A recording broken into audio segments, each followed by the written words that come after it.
It's good to speak with you again, Richard, and this is going to be an interesting topic on cost to serve. Before we start, can you provide a brief background of yourself? Yes, of course. I'm Professor Richard Wilding. I'm Professor of Supply Chain Strategy at Cranfield School of Management in the UK. It's one of Europe's and globally one of the leading sort of supply chain universities, which is there. I'm also chairman of the Chartered Institute of Logistics and Transport, and that has 18,000 members in the United Kingdom, 33,000 worldwide, and those are all professionals involved in the movement of goods and people and their associated supply chains. So that's a little bit about me. Thanks. So can you talk about cost to serve? What is it, and what's happening in this space? Okay, well, one of the challenges that we have in the supply chain really is getting true transparency of costs. And what we're finding is some of the traditional costing approaches don't quite work when it comes to supply chains. Um, if you think about it, often what we do is we take a sort of an average approach. So what we will basically say is that, I've got a warehouse. It costs me, I don't know, I'll make up some silly numbers here to make it simple, but it costs me $4,000 a year to run it. Okay. I have 1,000 items in it, so therefore for each item I will allocate a cost of about $4. We go through a very simple calculation like that.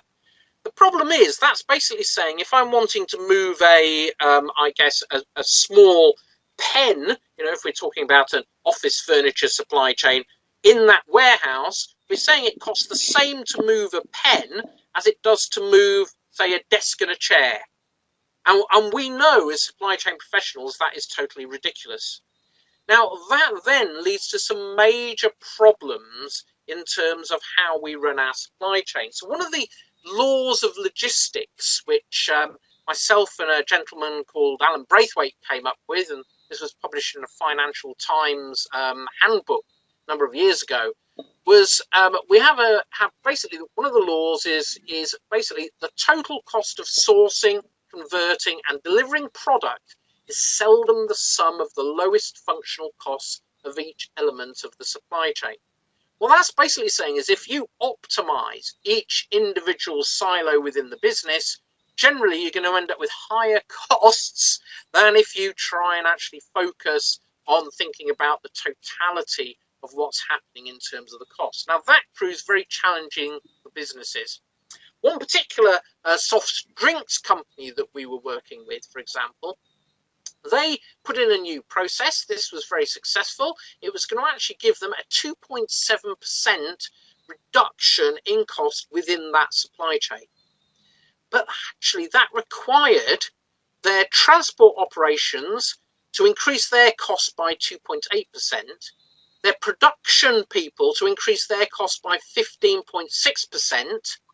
But that would then mean that they could dramatically reduce their finished goods by nearly sort of 37%, and the finished goods stock finance, and also their raw materials. But can you, in your business, turn around to your production director and say, hey, we want you to increase your cost by 15.6%?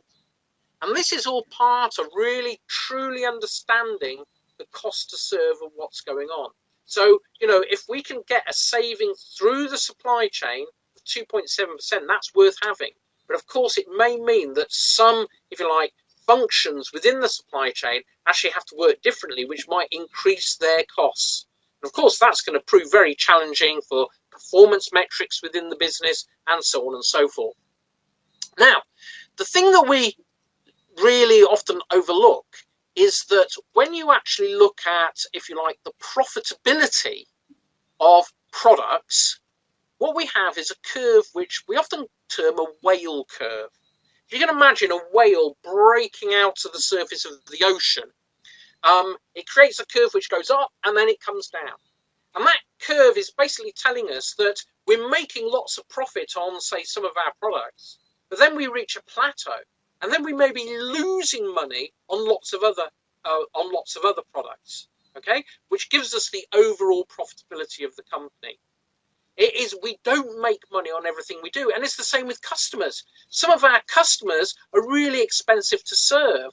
So we might make money on some customers, but then we lose lots of money on other customers. I mean, a great example I came across with basically a tyre manufacturer. What they were doing was they have a heavy goods vehicle delivering tyres to automotive centres.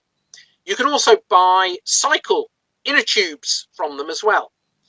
And what would happen is you would phone up the organisation, and a small cycle shop would say, we need, 4 of these cycle inner tubes. Can you drop them in on your next sort of round? I mean, they do a milk round. They go around all these automotive, depots and everything, delivering tyres, but they also have these small other tyres. Now, the example I remember was that we found out that they were doing a 30-minute detour from their normal route to deliver 4, cycle inner tubes. Now, 30 minutes to the cycle shop, 30 minutes back. Let's just have a think about that. How much money, are we going to sell the cycles inner tubes for? Well, typically these might be, I don't know, $5, $6, right? And so we've got 4 of them, so that's going to cost us, not too much, $24. But how much is it costing us to run that particular vehicle? Now, in the United Kingdom and Europe, as a rule of thumb, we say it's going to cost around about, probably around about £60 an hour. So, or 60 euros an hour, around that sort of ballpark figure. I'm just taking, this is, that's about ballpark. So it'll be probably around about $60, $70 to run that vehicle. So we've just got to spend $70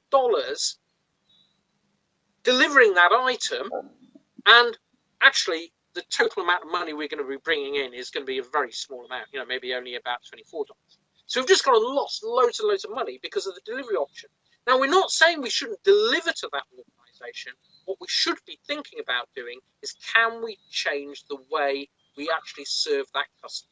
So it may be, the best option might be, put the things in the post rather than delivering to them. It would be far cheaper. You're going to lose far less money. Now, what we've done recently is we've done some work with GS1, the Global Standards Organisation. And you can find this research if you look at, if you just Google GS1 UK cost to serve. There's some reports you can download. So that's GS1 UK cost to serve. There's also a link which perhaps we could even share, Dustin, if that's appropriate. But we did this work with GS1, a specialist consultancy which specialise in cost to serve called LCP Consulting, and Cranfield University. And what we were looking at was apparel. This is, clothing, shoes, all these types of things. Because one of the challenges they're finding is that what we're finding is sales are going up, but the profits are falling. And we're seeing this all the time now. So, if you look at Bon Marché recently, they basically said, sales are up, but profits are down. That was in the recent press. Vivienne Westwood, the brand, profits fall at Vivienne Westwood. Sales are up, however. Uniqlo's profits continue to slide. Those sales were up, the net profits decline almost 50%. Now, part of this is because of people thinking about the cost to serve. Because what you have to think about is you have to think about the customer. You have to think about the product or the SKU that you're delivering to them, and you have to think of the service level that you're offering to those customers as well, and all those things are factored in for cost to serve. So I guess it would be worth just sharing some of the challenges that people have with this whole area. There are 3 key things. Network complexity is increasing in the supply chain, particularly in apparel, how things are sourced. Market volatility, critical one. Customers, they're finding demand trends are getting more volatile, but also really important, lack of visibility.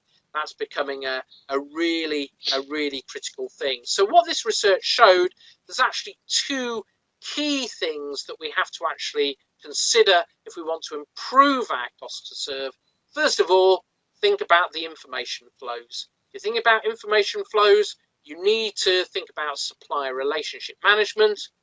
You need to think about inventory management and centralization, very important. Think about data integrity. Think about your systems integration and also very much the internal structures within the business.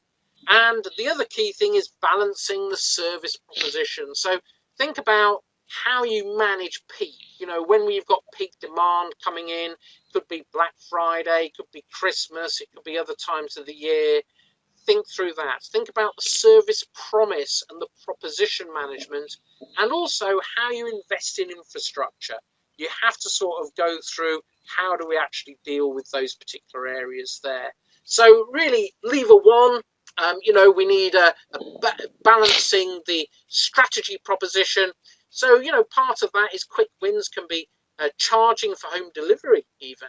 Avoiding Black Friday. We've got organisations in the United Kingdom now who are just not doing Black Friday.